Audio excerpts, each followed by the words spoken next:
12시 많은 참여 바랍니다.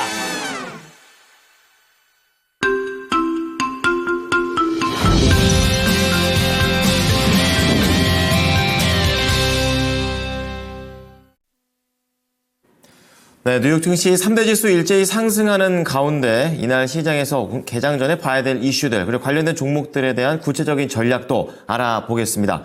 자, 오늘 모닝 스탠바이에서는요, 바로자산운용의 윤정식 상무입니다. 상무님, 안녕하십니까? 네, 안녕하세요. 네. 자, 지금 트럼프 대통령의 관세 생각보다 조금 약하다. 두 번이라서 적응을 좀 해서 그런지 몰라도 시장에서는 크게 반응을 좀 안 하는 모습인 것 같은데요. 그래도 신경 안 쓸 수는 없습니다. 전반적으로 오늘 개장 전 봐야 될 체크 포인트 어떤 게 있을까요? 네, 사실 관세가 이 영향이 계속 있죠. 뭐 어쩔 수 없습니다. 계속 영향은 있는데 이 영향에 대한 시장의 반응이 조금씩 적응을 해가는 것 같습니다. 제가 이 방송 처음에 미국 시장과 국내 시장 얘기를 드리면서 관세에 대한 부분이 확정이 되거나 아니면 좀 약하게 발표되는 부분도 확정이죠. 확정이 되거나 아니면 시장에 내성이 좀 생길 때까지는 변동성이 좀 많을 수 있다라는 말씀을 드렸었는데, 후자인 것 같습니다. 관세가 좀 굉장히 시장의 예상보다 굉장히 약하다라기보다는 시장이 점점점 내성을 가지고 가는 그런 모습들이 좀 나오는 것 같고요. 사실 코로나 때도 마찬가지였죠. 시장이 급락했다가 내성이 좀 생겨서 다시 주가가 올라가는 그런 모습들도 있었고, 무언가의 악재가 나왔을 때 그 악재에 대해서 시장은 내성을 가지고 항상 반응을 하는, 그러니까 사람과 사실은 똑같죠. 주식시장은 살아있는 생물과도 비슷한 이런 모습들을 보여주는데, 사람도 마찬가지죠. 백신 맞고 나면 내성 생기고 그 다음에 그 질병이 들어왔을 때에 상당히 잘 방어하는 그런 모습들이 있는데, 시간이 지나면서 내성이 많이 생기죠. 이제는 코로나 바이러스가 들어온다고 하더라도 이전보다는 좀 약한 증상이 나타날 수 있고, 이걸 다시 이겨내서 그 질병을 이겨낼 수 있는 그런 모습들까지 나오는데, 주식시장도 마찬가지입니다. 관세라는 악재가 있었지만 그 부분에 대해서 내성을 좀 가지는 그런 모습들이 최근 들어서 많이 나오는 그런 시장이고요. 사실 관세가 약하다라기보다는 철강에 대해서, 물론 이제 미국 시장에서 철강이 가지고 있는 여러 가지 경제적인 파급 효과가 상당히 좀 제한적이긴 합니다만, 어찌됐든 관세에 대한 부과율은 상당히 좀 높았습니다. 뭐 그럼에도 불구하고 이 영향이 제한적인 모습으로 미국 시장에서 나타났고요. 미국 시장 같은 경우 상승을 했습니다. 뭐 굉장히 많이 상승을 한 모습들까지는 아니었지만, 이 상승 속에서 철강에 대한 관세에 대한 우려감, 이 부분보다는 이 다른 종목들, 기업들의 실적과 호재에 좀 더 집중을 하는 그런 모습들을 보여줬습니다. 나스닥 중심으로 상승을 했고요. 엔비디아를 비롯한 반도체 관련된 종목들, 이 긍정적인 뉴스에 좀 더 주목을 하면서 엔비디아를 비롯한 반도체 관련된 종목들이 좀 상승을 하는 그런 모습들을 보여줬고요. 에너지 관련된 종목들, 국제유가가 좀 상승을 하면서 에너지 관련된 종목들도 강세를 보여줬습니다. 그리고 그 외에 이 소프트웨어 기업들이 좀 강세를 보여줬는데요. 제가 이 시간에도 말씀을 드렸었는데, 이 네이버를 대표적인 관심주로 말씀을 드리면서 딥시크 관련해서 전체적으로 이 반도체 하드웨어, AI 하드웨어에 대한 단가가 떨어진다. 그렇기 때문에 이를 활용한 소프트웨어 기업들에 대해서 수혜가 될 수 있다라는 말씀을 드렸습니다. 그러니까 미국 시장도 똑같은 시각으로 접근을 하고 있고요. 최근 들어서 국내와 미국 시장에서 관련된 내용의 뭐 여러 기사라든지 레포트들이 많이 나오고 있죠.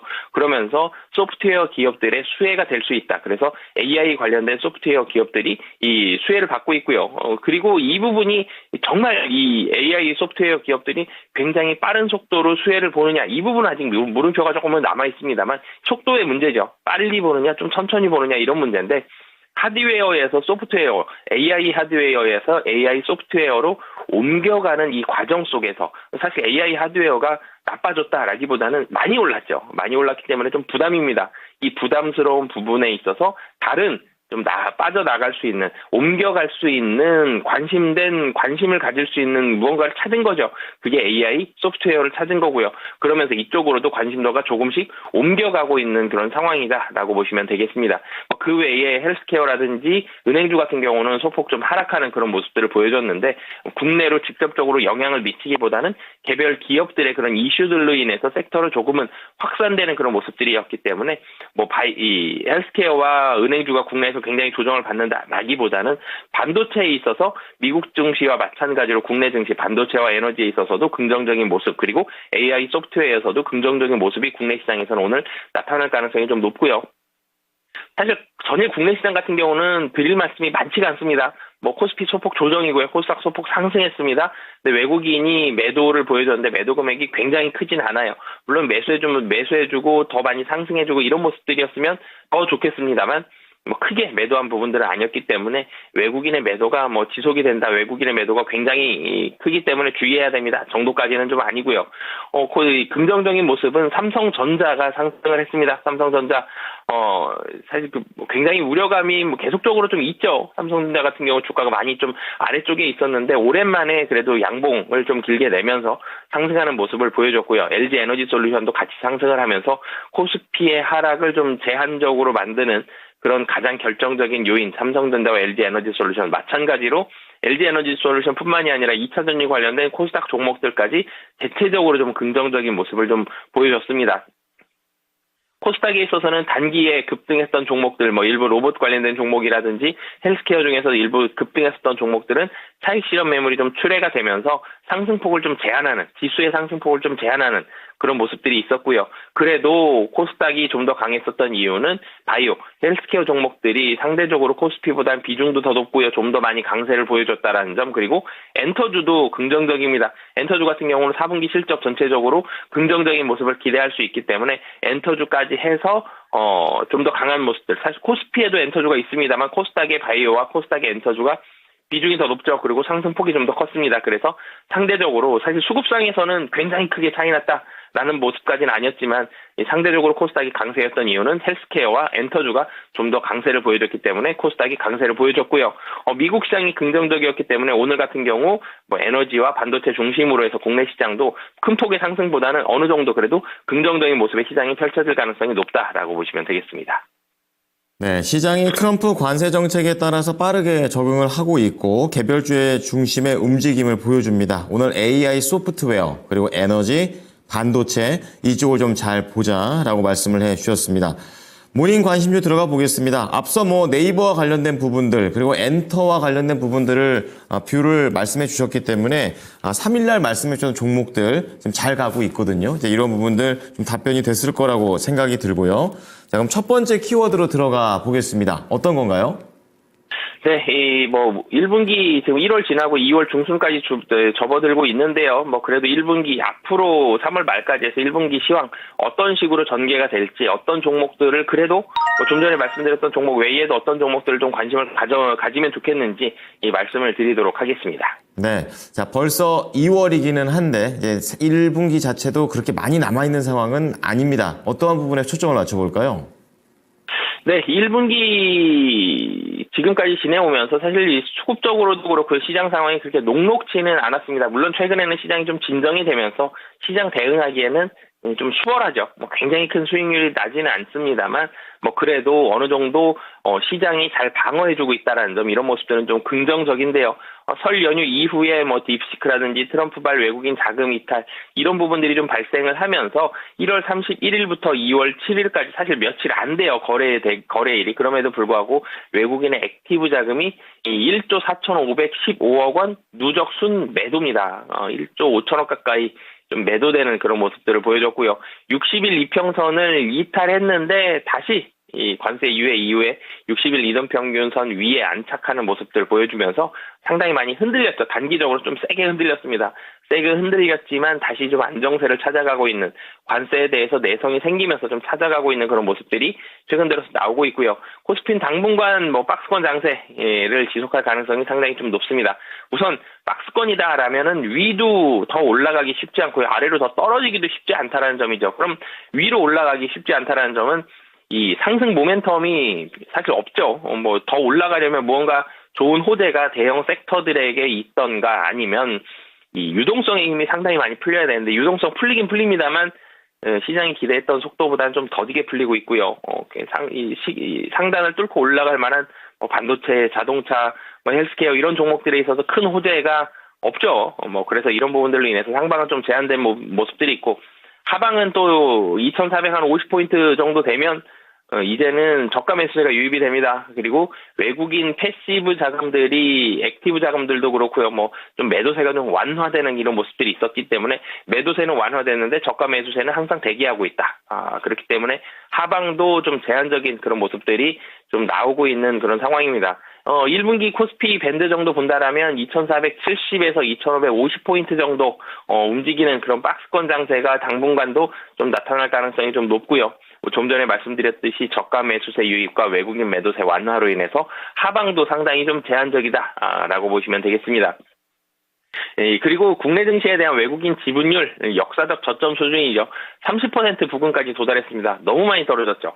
40%가 넘어가기도 했었는데 30% 부근까지 도달하면서 외국인 자금의 추가적인 이탈은 좀 제한적인 그런 모습들이 나타날 가능성이 상당히 좀 높고요. 그러면 여기에서 그럼 어떤 섹터와 종목들을 좀 관심을 가져야 되느냐라는 부분을 살펴봐야 되는데, 사실 지금 반도체가 나쁘지 않죠.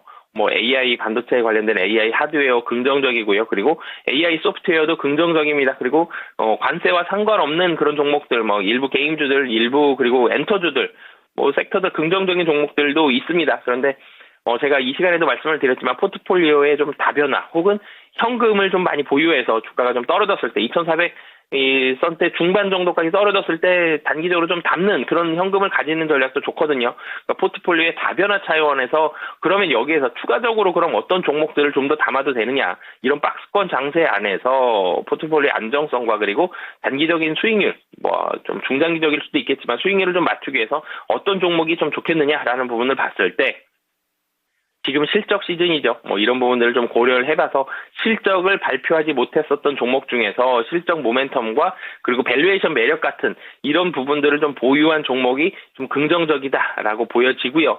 관련된 종목으로는 GKL 좀 말씀을 드리겠습니다.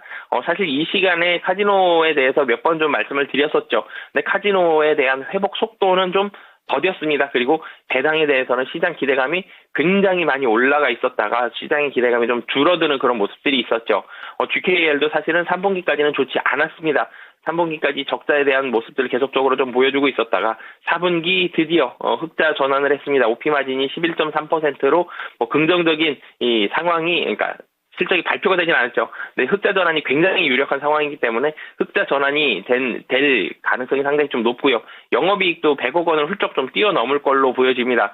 4분기 흑자 전환이 됐으면 그러면 그 다음에 어떤 부분을 좀 봐야 되느냐라는 부분을 봤을 때 사실 중국이 얼마나 국내로 빨리 들어오느냐 이런 부분들을 좀 봐야 될 것 같은데요. 이 중국이 30일 무비자 제도를 25년 연말까지 시행할 것으로 알려졌는데 국내도 사실 중국인들에게 이런 제도를 같이 시행을 해주면 중국인들이 훨씬 빨리 들어올 겁니다. 근데 이 부분에 대한 시행은 지금 단기적으로는 좀 만만치 않은 그런 부분들이 있기 때문에 중국인들이 국내로 굉장히 드라마틱한 속도로 증가를 하면서 국내 입국자가 많이 늘어나면 좋겠지만 이 부분이 좀 더디게 올라가는 부분이 GKL의 주가에 좀 발목을 잡는 요인이긴 했는데요. 어찌됐든 4분기에 지금 포커스를 맞추는 부분은 4분기에 흑자 전환했다라는 점, 그리고 또 한 가지는 25년도도 상반기에는 조금 더디게 올라가긴 하겠지만 하반기까지는 상당히 긍정적인 실적 흐름이 예상이 된다라는 점, 이런 부분들을 봤을 때 국내 주식시장 박스권 안에서 움직일 때 GKL 좀 중장기적으로 보셔도 좋을 것 같고요. 4분기 흑자 전환에 대한 가능성 상당히 높다라는 포인트로 보셔도 좋을 것 같습니다. 네, GKL 차트를 보니까 진짜 많이 내려왔네요. 21,000원대가 가장 높았었고 지금은 거의 반절까지 떨어진 상황입니다. 목표가는요? 네, GKL 밸류에이션 매력도 상당히 좀 높고요. 지금 사실 12,000원 정도에서 매물이 좀 나올 수는 있겠습니다만 여기를 돌파하고 나면 그 다음 매물이 나오는 가격, 그리고 중간에 사실 상승이 상당히 좀 가볍게 올라갈 수 있습니다. 목표가 14,000원 잡고 대응하시면 좋을 것 같습니다. 네, 자 실적과 밸류를 고루 갖춘 종목 GKL이었습니다. 자, 두 번째 키워드 넘어가겠습니다. 어디인가요? 네, 두 번째 키워드 내수 관련된 얘기를 좀 드리고 싶고요. 내수가 그럼 정말 반등할 수 있느냐라는 점, 그리고 관련된 종목들 영향까지 좀 말씀드리도록 하겠습니다. 네, 이 경기 상황 자체가 녹록치 않기 때문에 내수 쪽과 관련해서 살짝의 물음표가 뜹니다. 어떠한 관점으로 지켜볼까요? 네, 사실 내수 관련해서 이 시간에 제가 백화점 말씀을 한번 드렸었죠. 현대백화점 말씀을 드렸었는데 내수가 좋지 않습니다. 분명히 상당히 좀 최악으로 좋지 않았었고, 특히 12월 같은 경우 내수가 굉장히 안 좋았고요. 그래서 소비 심리 같은 경우가 100포인트 이상을 항상 유지를 했었거든요. 계속 100%, 365일은 아닙니다만 100포인트 이상을 계속적으로 유지를 했던 부분이 12월에 88포인트로 급락하는 그런 모습을 보여줬습니다. 내수가 정말 좋지 않았었죠. 정치적 불확실성, 그리고 인명사고라든지 이런 부분들이 다 겹치면서 소비에 굉장히 많이 위축이 되는 그런 모습들이 있었는데, 그런데 이런 부분들이 코로나 초기 확산 구간과 유사할 정도로 많이 떨어졌습니다. 코로나 같은 경우는 사실 외부 활동을 굉장히 제한할 정도로 급격히 더 이상의 최악은 없다 할 정도로 좋지 않은 그런 상황이었는데, 내수 소비가 그만큼 많이 줄어드는 그런 모습들이 있었는데, 그러면 여기에서 과거의 경험을 좀 찾아보려고 합니다. 과거 소비 심리 경색 구간 같은 경우는 불확실성이 해소되면서 소비 심리가 굉장히 좀 탄력적으로 반등하는 경우가 대부분이었다라는 점. 2014년에 세월호 사고가 있었고요. 그리고 2015년엔 메르스, 2016년에도 탄핵과 같은 이런 전반적으로 최근과 좀 유사한 이런 사건 사고들이 있었던 해들을 좀 살펴보면 단기적으로는 많이 떨어졌습니다만 이런 불확실성이 좀 해소되면서 소비 심리가 빠른 속도로 급등을 하는 그런 모습들을 좀 많이 보여줬기 때문에 지금 이런 구간들이 굉장히 좋지 않은 상황은 맞습니다만 1월부터는 조금씩은 해소가 되고 있다라는 점, 그런 부분들을 좀 확인을 할 수가 있고요. 그러면서 이 부분이 정치적인 불확실성이라든지 이런 인명사고 이런 부분들이 좀 해소가 되는 구간들, 길게 오래 걸리지는 않을 것 같습니다만 그랬을 때 상당히 좀 빠른 속도로 탄력적으로 반등할 수 있다라고 보시면 되겠고요. 지금 봤을 때 밸류에이션도 굉장히 좀 많이 떨어졌습니다. 유통업종 같은 경우가 12개월 예상 PER이 8배, 의류업종이 6배 정도로 절대적으로 좀 낮은 구간이고요. 소비 심리와 소비 반등이 조금 올라가고는 있습니다만 이게 본격적으로 올라간다라는 거 확인이 될 때까지는 시간은 조금 더 가지셨으면 좋겠는데, 이게 본격적이다라고 확신이 들면 이 유통과 의류업종들은 상당히 좀 빠른 속도로 좀 반등할 가능성 상당히 좀 높다라고 보여지고요. 소비 심리 지표가 좀 반등을 할 때, 그리고 소비 트렌드에 좀 부합하는 이런 이 채널들의 회복력이 상당히 좀 강했었던 모습들이 있습니다. 2014년 같은 경우 세월호 때 대형마트를 비롯한 필수재 채널들의 타격이 상당히 좀 컸는데요.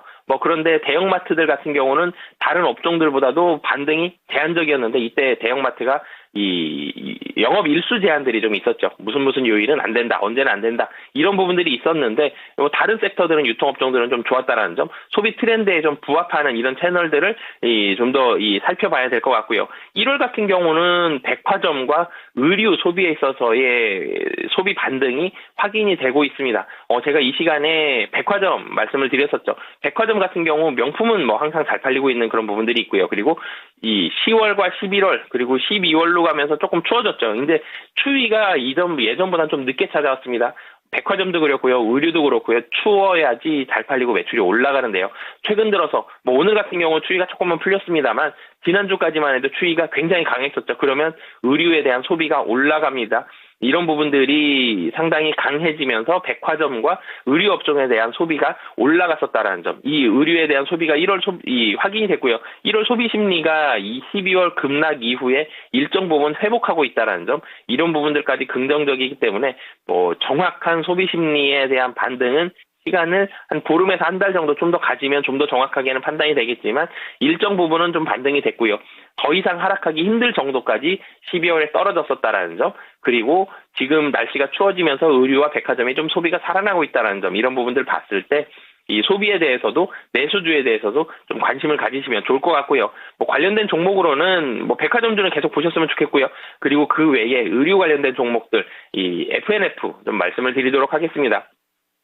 FNF 같은 경우는 MLB에 대한 우려감이 있었고요. 중국 디스커버리의 초기 성과가 어떨 것이냐, 이런 걱정이 좀 있었습니다. 그런 부분들 좀 봤는데 전체적으로는 MLB 브랜드력에 대한 우려가 확산됐었다가 이 부분이 많이 줄어들었다라는 점, 중국에서의 디스커버리 매장들이 상당히 빠른 속도로 올라가면서 25년 디스커버리 중국 매출이 약 한 400억 정도로 예상이 된다라는 점, 전체적으로는 25년도 가이던스가 굉장히 긍정적이고 중국 법인도 상당히 빠르게 성장한다라는 점, 그러니까 국내 잘 되고 올라가고 있습니다. 그러면서 이 가이던스 자체도 좀 올라가고 있기 때문에 이런 부분들 봤을 때 의류 지금 주가도 상당히 좀 아래쪽에 있습니다. 뭐 그렇기 때문에 향후에 대한 기대감 가지고 긍정적으로 보셔도 좋을 것 같습니다.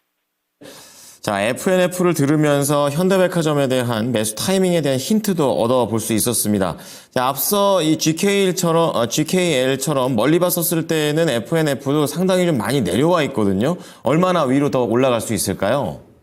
네, 사실 차트를 짧게 보면은 5만 원에서 6만 8천 원까지 올라왔습니다. 12월에서 2월까지 2달 동안 약 한 40% 정도 올라왔죠. 의류주가 이렇게 빨리 올라가지 않습니다. 근데 왜 이렇게 올라가느냐라는 부분들 봤을 때 워낙 많이 떨어졌죠. 차트를 그 다음에 길게 세워보면 사실 별로 안 올라갔구나라는 부분을 알 수가 있습니다. 23년도 고점이 15만 원을 넘어서 16만 원도 넘었었습니다. 굉장히 높은 수준에서 많이 떨어졌다는 점, 워낙 많이 떨어졌다가 바닥권에서 반등을 하고 있기 때문에 지금 주가도 좀 크게 부담은 좀 없는 그런 자리다라고 보시면 되겠고요.